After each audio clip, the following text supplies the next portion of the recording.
Picture this, it's the middle of the night. Somewhere on North Cooper Road in Loranger, Louisiana, there is a house with the lights on. And inside that house, a 35-year-old woman named Callie Brunett is being stabbed. Not once, not twice. Callahan later admitted to investigators that he had stabbed her at least 30 times, and when the medical examiner completed the autopsy, the full count of wounds on Callie's body came to approximately 50. Her head, her neck, her chest, her abdomen, her back, front and back, about 50 separate wounds. The kind of number that does not leave any room for the word accidental. This was someone who came to that house with a decision already made and was not going to leave until it was done. Her daughters were somewhere in that home when it happened. Erin, who was 4 years old, and Jalie, who was 6. When it was over, the man responsible walked out of that house, put both of those little girls in Callie's own car, and drove away. He drove across state lines. He picked up his girlfriend, and over the next 36 hours, those two children were subjected to things I am going to have to take a breath before I even describe to you. Callie was left behind, in her own home, already gone. The lights in the house were still on. And nobody knew yet. Nobody had found her. Nobody had called 911. The night just kept going, quiet and ordinary, while a black Chrysler 200 with Louisiana plates got further and further down the road with two little girls in the back seat. Now here is what makes this case different from other horrible stories you may have already heard. It is not just what Daniel Callahan did inside that house. It is not just what he and his girlfriend Victoria Cox did to those children afterward. It is also what happened on the morning of June 13, 2024, when Callie's parents drove to North Cooper Road, found their daughter's body, and called 911, and then had to wait until 12:28 in the afternoon for an Amber Alert to go out. Nearly 3 hours.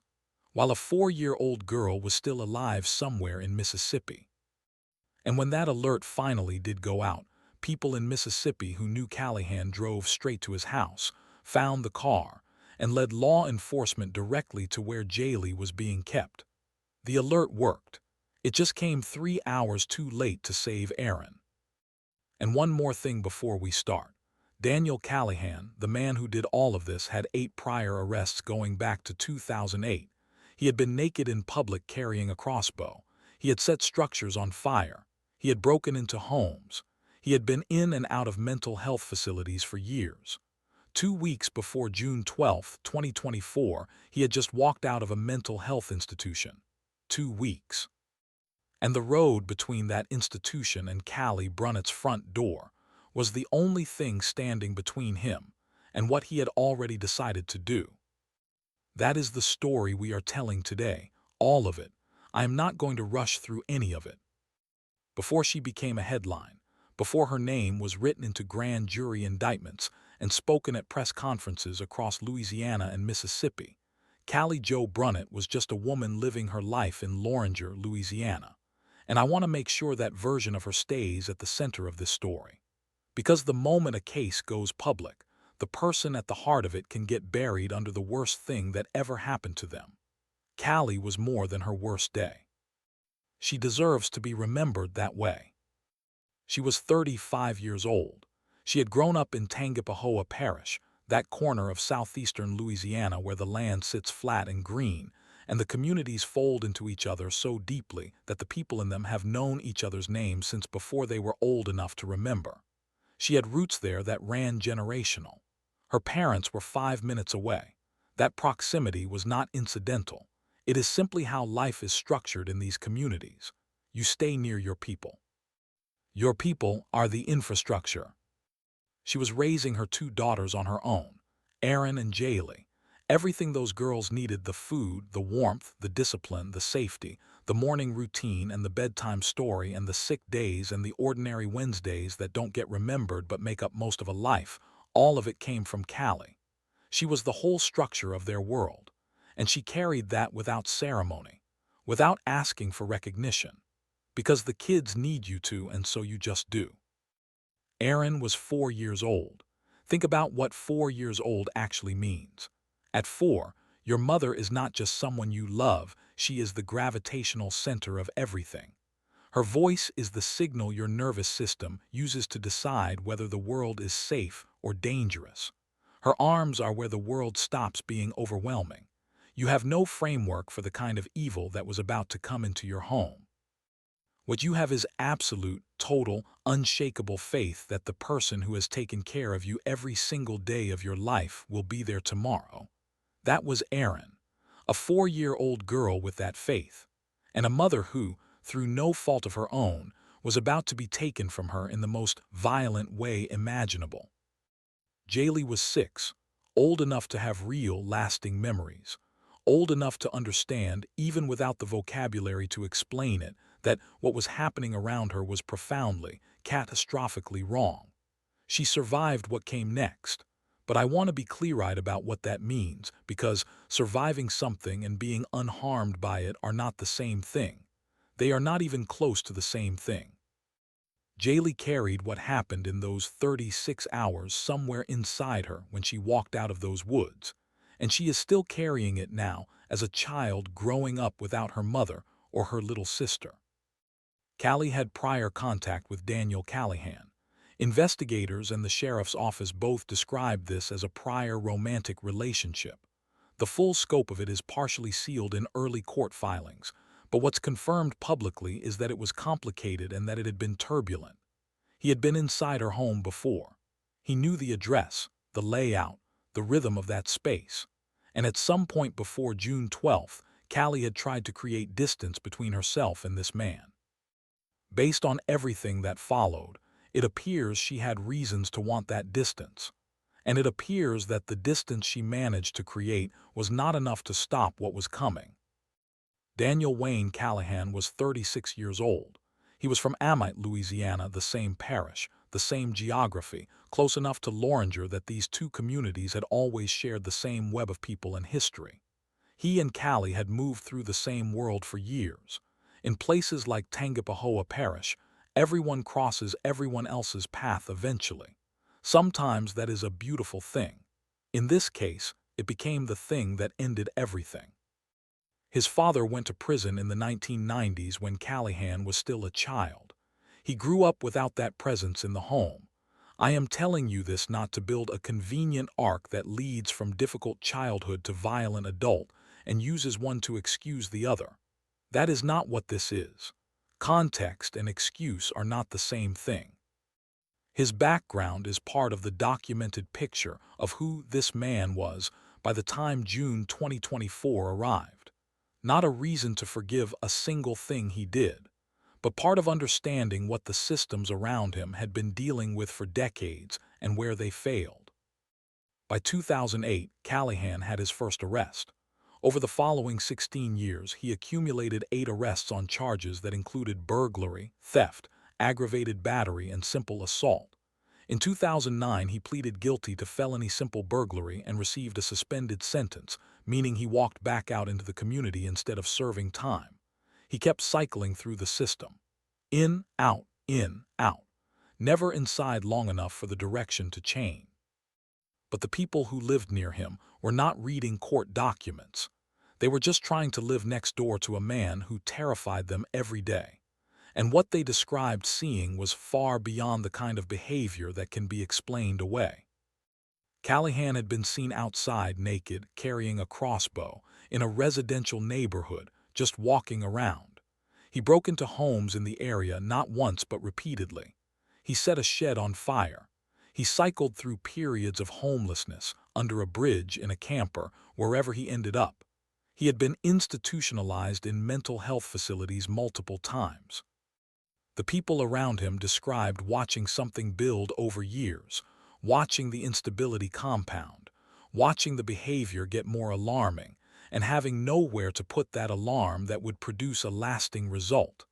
He would cycle in, get some treatment, come back out, and the deterioration would continue.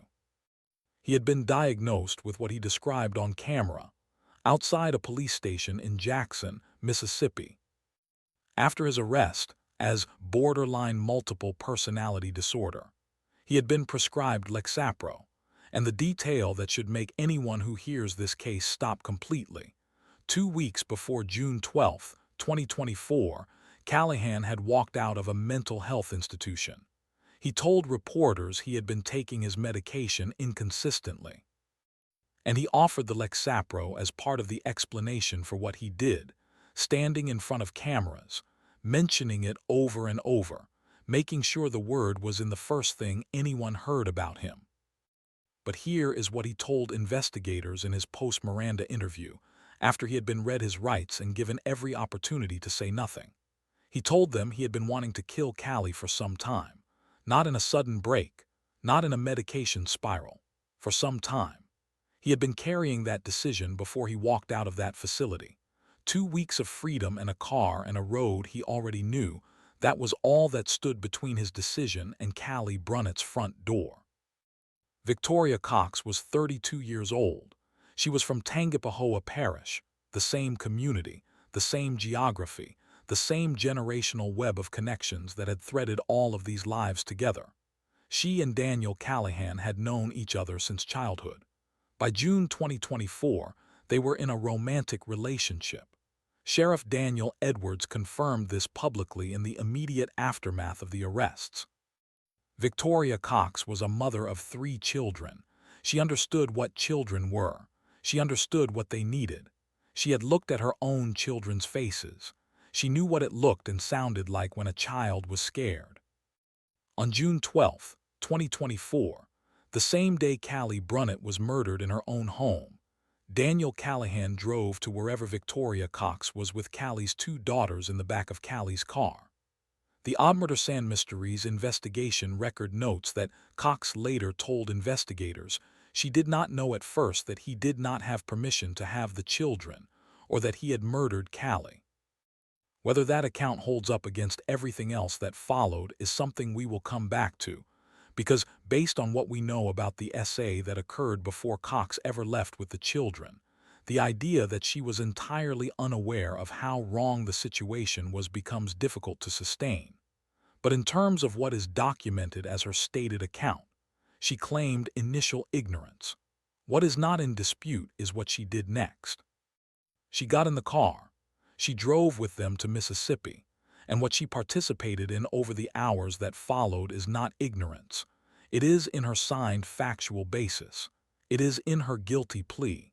Whatever she knew when she first got in that car, she knew everything before those children were ever returned to Callahan. Wednesday, June 12, 2024, in Loranger, Louisiana. Callie was home on North Cooper Road with her daughters. Nothing from the outside of that house would have looked alarming to anyone who drove past. The lights were on. A family was inside. An ordinary Wednesday evening in a quiet neighborhood. And then Daniel Callahan arrived. He had been wanting to kill her for some time, his own words, given to investigators after his arrest. He knew the house. He had been inside it before. He came that night having already decided what he was going to do. This was the execution of something that had already been determined, not something that began as one thing and became another. He attacked Callie inside her home. In his own account, Callahan told investigators he stabbed her at least 30 times. The medical examiner's autopsy painted the full picture, approximately 50 stab wounds across her body, her head, her neck, her chest, her abdomen, her back, about 50. Think about what that means in terms of duration, in terms of intent, in terms of the person doing it. This did not stop when the threat was gone. This went on until it was finished, until every last decision Callahan had made was complete. Callie Brunett, a 35-year-old mother with her parents 5 minutes away and 2 daughters who needed her for everything, was killed inside her own home on a Wednesday night in June. And the man who killed her gathered himself, took her car keys, took her daughters, and drove away from North Cooper Road. The house lights were still on, Callie was still inside, and nobody knew.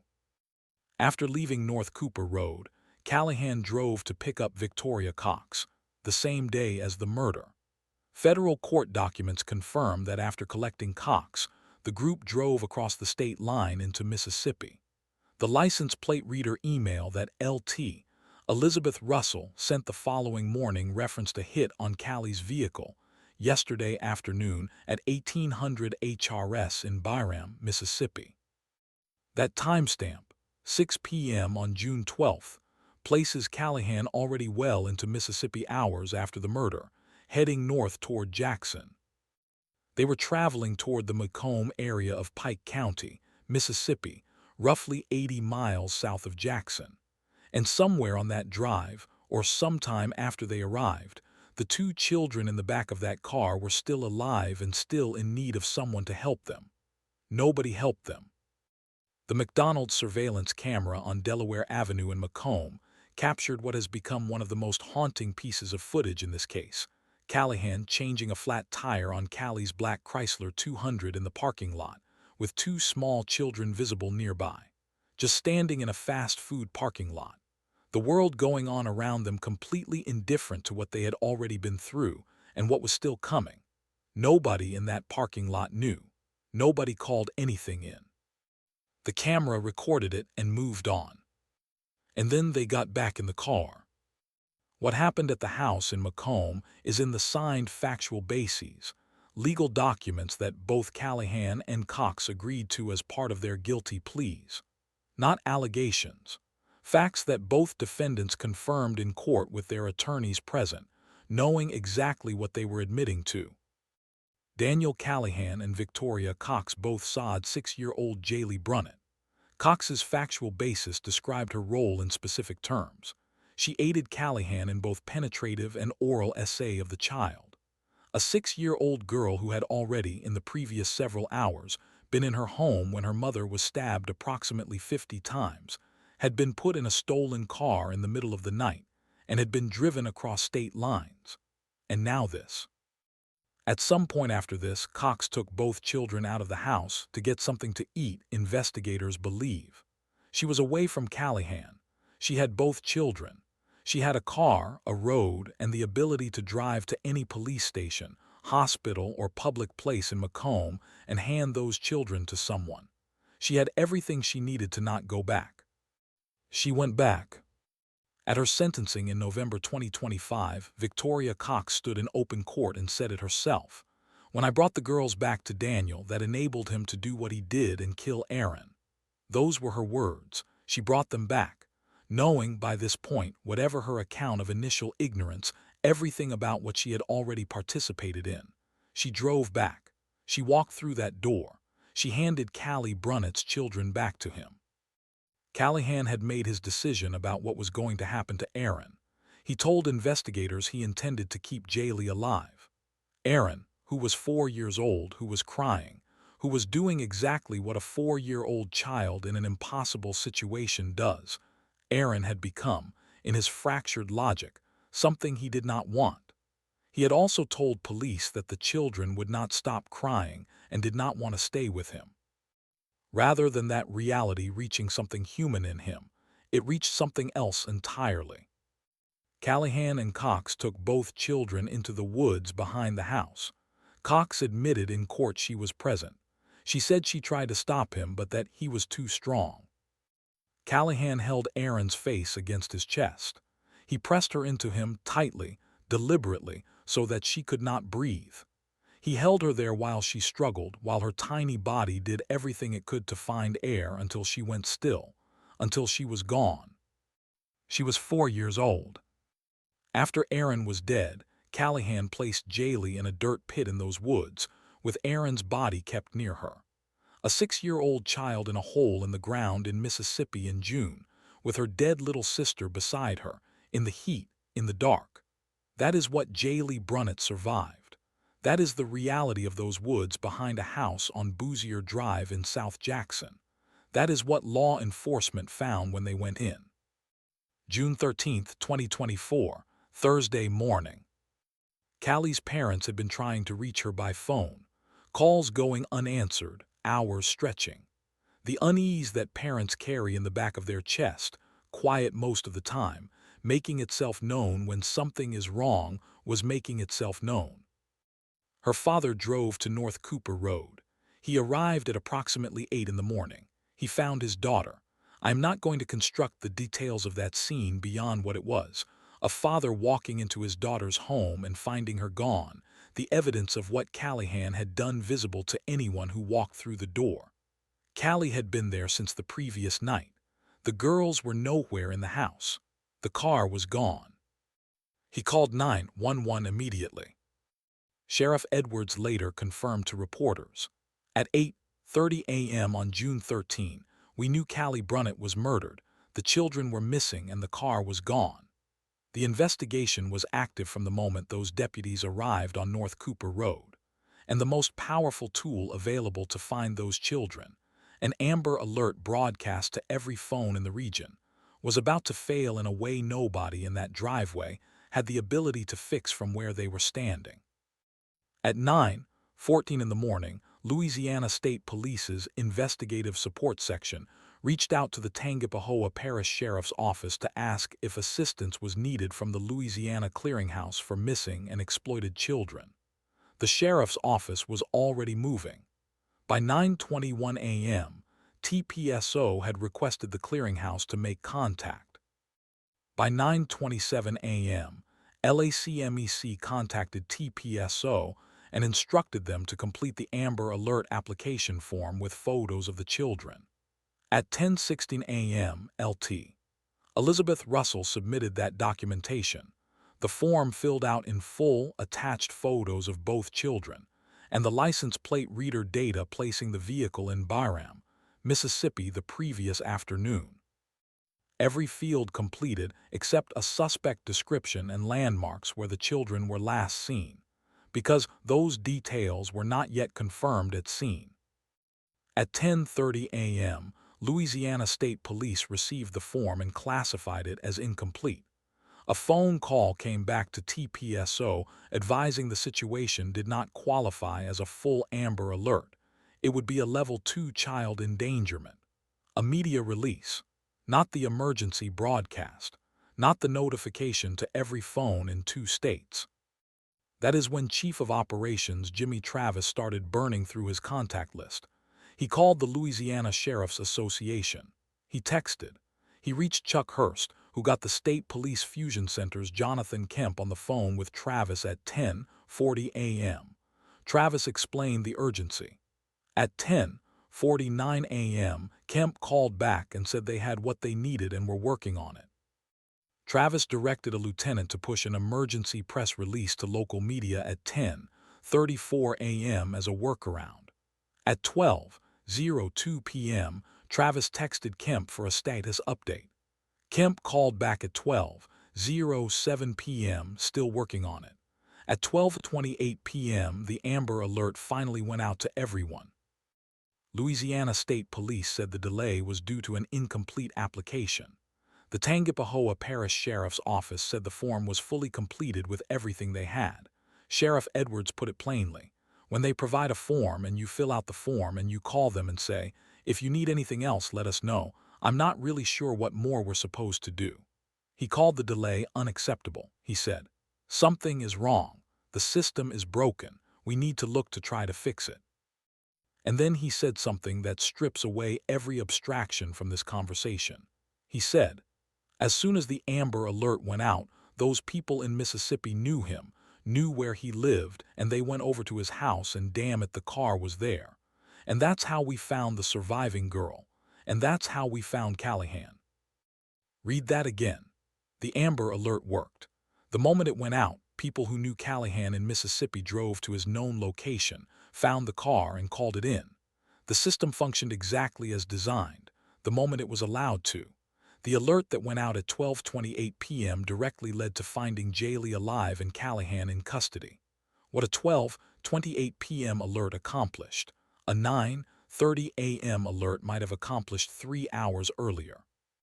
Whether those 3 hours would have been enough to reach Erin before Callahan made his decision in those woods, nobody can say with certainty.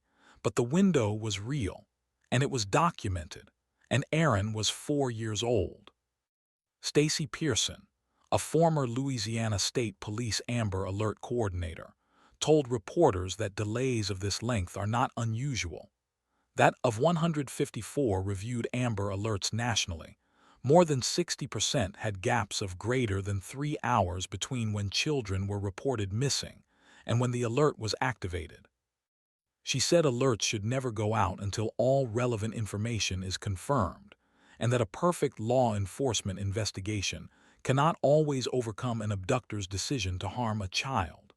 That context is fair to include. It is also fair to ask whether the criteria that produce that 60% delay rate serve the children that system was built to protect. Edwards said the system is dialed in too tight, that the default presumption built into how alerts are reviewed is that most requests won't meet the criteria. He understood why the presumption exists. He also said if it doesn't recognize a dead mother and 2 missing children and a suspect vehicle crossing state lines as an immediate full amber alert, the criteria need to change. Louisiana lawmakers pushed for reform after this case. The conversation was still actively ongoing in Tangipahoa Parish as recently as June 2025, on the 1-year mark of Erin's death. The investigation was running on a separate track from the Amber Alert process, and it was moving. The license plate reader data placing Callie's black Chrysler 200 in Byram, Mississippi, the previous afternoon gave investigators a direction north toward the Jackson metro area. The McDonald's footage in Macomb confirmed the vehicle had been there and confirmed the children were alive at that location. That footage was critical. It established not just a route but a window of time. The thread that broke the case open came from Callahan himself. Sometime on June 13th, he used Callie Brunett's Facebook account to send a message to his own sister. He told her he had done something bad. He asked her to send him gas money via Cash App. His sister received the message, understood what those words meant well enough to act on it, and contacted law enforcement. That message, a man using a murdered woman's social media to ask his sister for gas money, connected directly to Callahan's location and confirmed he was still in the area. Combined with the license plate data, the Facebook communication, and the information that came in after the Amber Alert went out at 12:28 p.m., law enforcement was able to close in on Callahan in the area of Terry Road in Jackson, Mississippi. U.S. Marshals were part of the apprehension, a brief pursuit. He was in custody that afternoon. And then, before the scene around his arrest had even been fully processed, civilians who lived near the wooded area behind a house on Boozier Drive in South Jackson came forward. They had heard children screaming in those woods before the arrest. They had heard it and had not known what to do with it, and now there was a man in handcuffs and they told officers, the woods behind that house. Children were screaming back there. Officers and U.S. Marshals went into those woods. They found Jalie first, alive, in a dirt pit with her little sister's body near her, 6 years old, physically alive, transported immediately to a hospital for medical evaluation and care. And then they found Erin, 4 years old, gone. Jackson Police Chief Joseph Wade came to the media. He described what his officers had found as profoundly disturbing, as a police chief and as a father. He mentioned the small animal cages found at or near the location. He said the scene bore signs consistent with human trafficking activity. The cages, the pit, the way Callahan had described his intentions for Jalie. The Jackson and Hinds County Human Trafficking Divisions were contacted. The FBI's Jackson Field Office was brought in. This was not being treated as just a domestic homicide. The full architecture of what Callahan had planned required the full architecture of law enforcement to examine it. Victoria Cox was located the following day, Friday, June 14th, at a motel in Jackson, Mississippi. Jackson Police Chief Wade confirmed her arrest. She was in custody. Both of them were in jail. Callie was dead. Erin was dead. Jalie was in a hospital. And in Loranger, Louisiana, a community that had known those names and those faces, and that family on North Cooper Road was trying to hold itself together in the face of something that had no container large enough to hold it. Here is the moment that made this case national. That made people who had never heard of Loranger, Louisiana, or Tangipahoa Parish, suddenly know exactly who Daniel Callahan was and what he had done. He was being walked out of a police facility in Jackson alongside Rankin County Sheriff's deputies. Reporters were outside, the standard presence when a murder suspect is being processed. Cameras rolling, and Callahan stopped, looked at the cameras, and started talking. Unfortunately, on Lexapro, sober, no drugs in my system, I did it. Unprompted, on live television, a reporter asked why he killed the child. He said, "I have no reason for what I did. All I know is I want to say I was sober and only on Lexapro and off Lexapro." He said he was not pretending to be crazy. He said verbatim, "I am certified." He told them he had only been out of a mental institution for 2 weeks. He said he would not fight the charges. He said he was not afraid of the death penalty. That lethal injection would be the easiest thing for him. He said he was on suicide watch but was not suicidal. And I want to talk about what was actually happening in that moment, because it was not remorse. It was not breakdown. It was a man who understood exactly where the cameras were and what narrative he could insert into the first thing the public heard about him. He said the word Lexapro, or a version of it, 4 times in that statement. He said Callie's name 0 times. He wanted the medication to carry part of the weight. He wanted people to hear Lexapro and soften the edges of what they were looking at. But his post-Miranda interview, the one given after being read his rights, after being given every opportunity to say nothing, strips that framing bare. He told investigators he had been wanting to kill Callie for some time.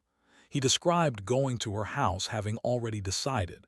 He described the stabbing. He described taking the children. He told police the children would not stop crying and did not want to stay with him, and that detail, rather than reaching anything human in him, fed the decision he made about Erin. A 4-year-old girl crying for her mother was, to Daniel Callahan, a reason to kill her. The Lexapro did not make that decision. He made that decision. On June 19, 2024, exactly 1 week after the murders, and the same day that Callie and Erin Brunett were being laid to rest at their funeral, the Tangipahoa Parish Grand Jury convened and returned indictments against both Callahan and Cox. Those 2 things happened simultaneously: a family at a burial, a grand jury in session. That is the reality of the legal system. It does not pause for grief. Callahan was indicted on 2 counts of first-degree murder, aggravated kidnapping of a child, and second-degree kidnapping. Cox was indicted on first-degree murder, kidnapping, and SA. Both were facing the possibility of the death penalty. But the case ran well beyond Louisiana.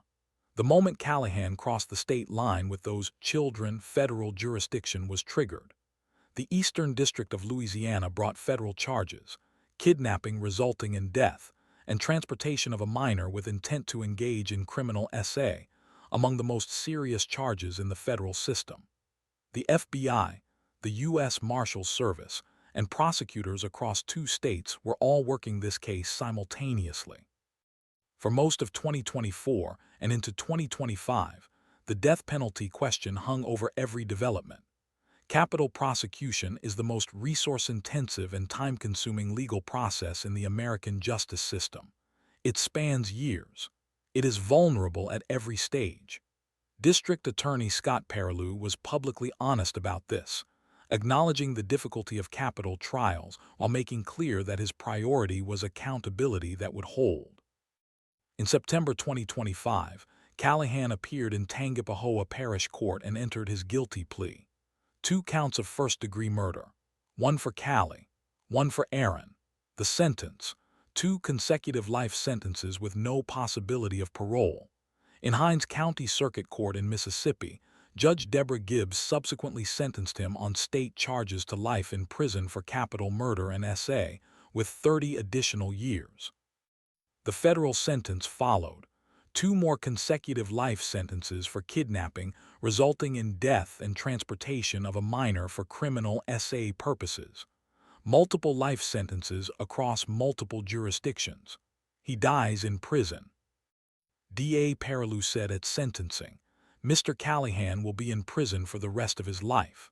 The Brunett family is pleased with the result as well, and that's very important to us. And then, I don't know about closure, that's a great term. I'm not sure if it works, but we were able to get this part of the process to an end, which I think has some great benefit. He was right to resist the word closure. Closure implies something sealed, something done. For a family that buried a daughter and a granddaughter in the same week, there is no sealed. There is only the continued weight of absence, and the law providing one chapter of accounting while the grief continues in every chapter that follows. For Victoria Cox, the resolution came in November 2025. She had been facing capital murder, kidnapping, and SA charges in Mississippi, with a trial date set for December 8, 2025. The death penalty was on the table for her too. In late November, she took the deal. She appeared before Judge Deborah Gibbs in Hinds County Circuit Court and pleaded guilty to second-degree murder and kidnapping. The SA charge was dropped as part of the agreement. She was sentenced to 40 years in the Mississippi Department of Corrections for the murder, with 25 years for kidnapping running concurrently. The 40-year sentence is the one that runs the clock. She will be in her early 70s before she is eligible for release, if she lives that long. District Attorney Jody E. spoke at her sentencing. While nothing can undo the horror these children endured, today's plea ensures that Victoria Cox will spend the next 4 decades behind bars for her role in this unimaginable crime. And then Victoria Cox herself stood up in that courtroom and said the sentence that this entire case comes down to, the one she will carry with her for every one of those 40 years. She said, "When I brought the girls back to Daniel, that enabled him to do what he did and kill Erin." She was crying when she said it. The room heard it, and I genuinely do not know what to do with her tears, whether they represent real remorse, grief for the life she obliterated, or something she could not even fully sort out herself that belongs to her conscience. What I know is the factual content of what she admitted. She had those girls. She was away from him. She had a car and a road and the ability to drive to any public place in Macomb and hand those children to someone safe. And she turned the car around. She walked back through that door.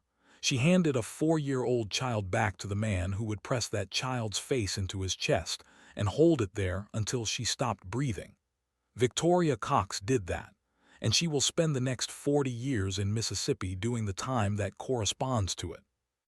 Jalie Brunett was found in that dirt pit in Mississippi on June 13, 2024. She was 6 years old. She is 8 now. She is somewhere, hopefully with family who love her, hopefully with the kind of consistent warmth and safety and structure that a child who has survived what she survived needs more than anything else in the world, hopefully with access to the long-term support that her healing is going to require. Not just now, for years. Probably for the rest of her life in some form, because what Jalie carries is not the kind of thing that resolves itself with time. It is the kind of thing you learn to carry differently over time, with the right people alongside you. And the world owes it to her to make sure those people are there.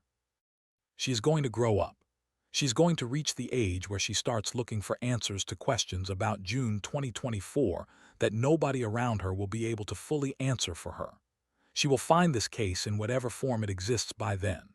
The way it is documented, the tone in which it is discussed, the degree to which it treats her mother and her sister as full human beings rather than case file entries.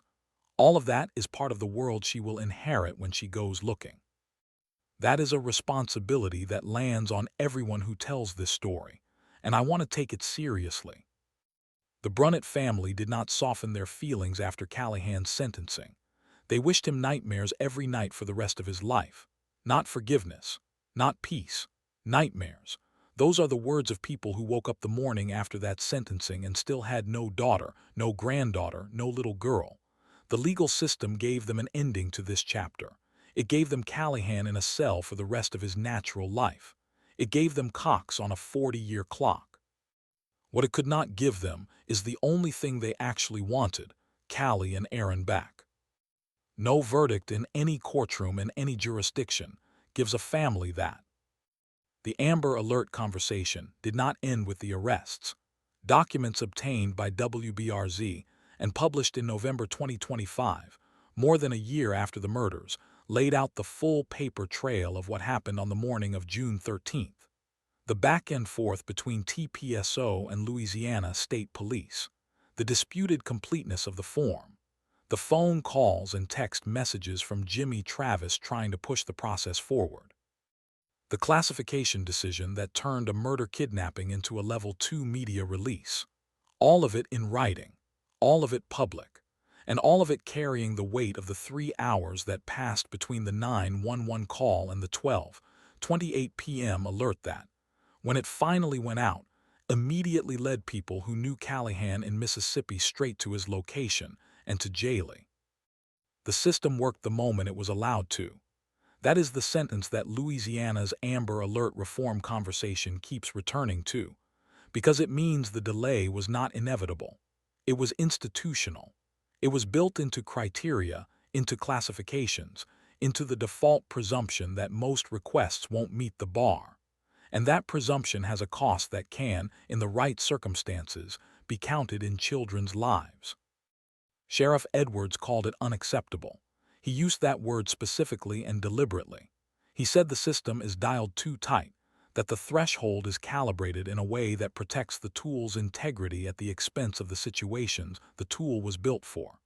His successor in Tangipahoa Parish was still publicly driving that conversation as recently as June 2025.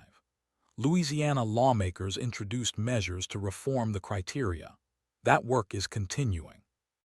It is moving through the slow machinery of legislative process, the way reform always moves, incrementally, bureaucratically, too slowly for the families who needed it to move faster. But it is moving, and Callie and Erin's names are part of what is pushing it. Daniel Callahan had 8 arrests spanning 16 years. He was naked in public with a crossbow. He set things on fire. He broke into homes. He cycled through mental health institutions and came back out without the sustained follow-up care that might have changed the trajectory. He walked out of a facility 2 weeks before June 12, 2024, and the community that had been watching him deteriorate for over a decade had no mechanism adequate to intercept what he was already planning. That is not one person's failure. That is the accumulated failure of underfunded mental health infrastructure, an overstretched criminal justice system that cycles people through without durable intervention, and a community support network that had all the instincts and none of the tools. Each of those systems individually insufficient.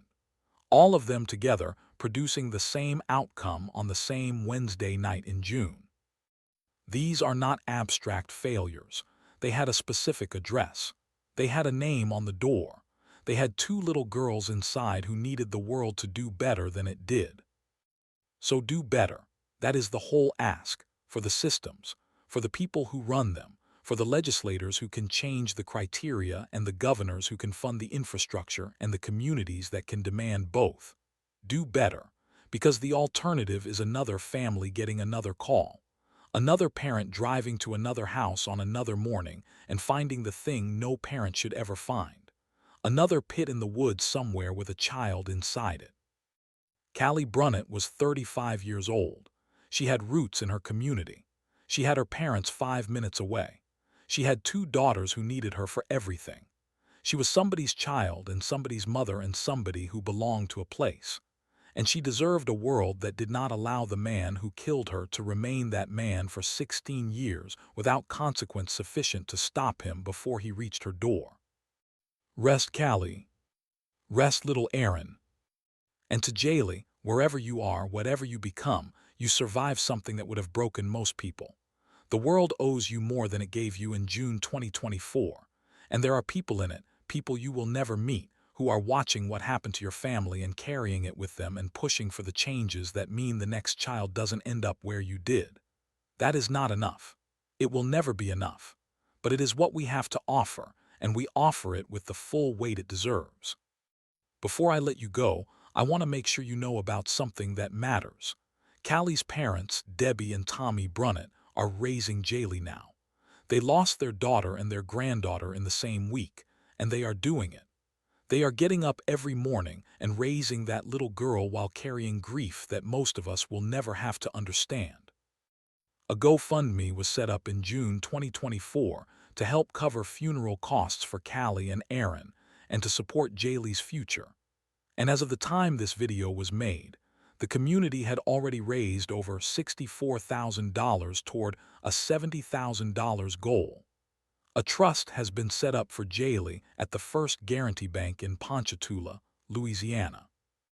If this story moved you, if you watched all the way through and you want to do something that actually reaches that family in a real and direct way, the GoFundMe link is in the description below.